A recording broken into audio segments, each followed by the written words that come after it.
Hey everyone, welcome back. Today I'm diving into a fascinating and somewhat controversial topic. Could Canada really become the 51st state under Trump? Let's get into it. The idea of Canada becoming a US state isn't new. 1. The American Revolutionary War. United States attempted seizing Quebec and incite revolt in Nova Scotia failed. 2. War of 1812. The United States declared war on Britain to gain concessions on maritime issues leading to the invasion on Canada, which also failed. 3. Patriot War. American rebels from Hunter Lodge invaded Canada.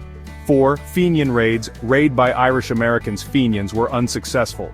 5. War Plan Red, a U.S. contingency plan for a potential war with the United Kingdom, which included a plan to invade Canada. It's been floating around for a while, but with Trump's presidency, the speculation has hit new heights. Trump's own family fortune began in a Canadian brothel hotel over 100 years ago during the Klondike Gold Rush. So, is it even remotely possible? Let's break it down. First, we need to understand that Canada and the US have very different political systems. Canada has a parliamentary democracy, while the US operates under a presidential system. These differences are more than just procedural, they reflect distinct ideologies and governance styles. Politically, combining these systems would be like mixing oil and water. With a population of 40 million, Canada would be apportioned about 54 seats and would be an electoral powerhouse north of the 49th parallel, and would not be good news for the Republican Party as most Canadians historically vote for the Liberal Democratic Party. It's not just about signing a document. There are real logistical challenges, ranging from border control to healthcare and education systems that would need radical transformation. Canadians have free healthcare and Quebec is mainly French with a diverse population. 90% of Canadians oppose the idea of exchanging their citizenship for a US passport. Imagine trying to merge two entirely different cultures and national identities. Canada's strong sense of nationalism and independence would resist becoming a US state. Prime Minister Mark Carney will expand the Canadian Armed Forces' presence in the Arctic and turn to Australia's over-the-horizon radar tech for $6.9 billion to monitor threats from adversaries such as China and Russia. Carney also pledged $253 million in new funding for Indigenous reconciliation initiatives in the North, $94 million to upgrade power plants in Nunavut, $20 million for a hydroelectricity project to help move Northerners off diesel, and $66 million to build and repair homes across Nunavut. The Northwest Passage, a vital trade route. Canada lays claim to the passage as internal waters. Other countries, including the United States, have long claimed that the body of water is an international strait. Moreover, Canada's economy, while highly integrated with the US, has its own distinct institutions and policies. The economic implications of such a merger would be massive, and not necessarily beneficial for either country. Historically, talks of Canada joining the US have been more theoretical than serious. In the 19th century there were discussions, but those plans were abandoned. In 2019 a survey found that nearly 20% of Canadians would support becoming a US state to avoid another 4 years of Trump. But public opinion is divided. On one hand, some Canadians see potential benefits in increased economic integration and cooperation.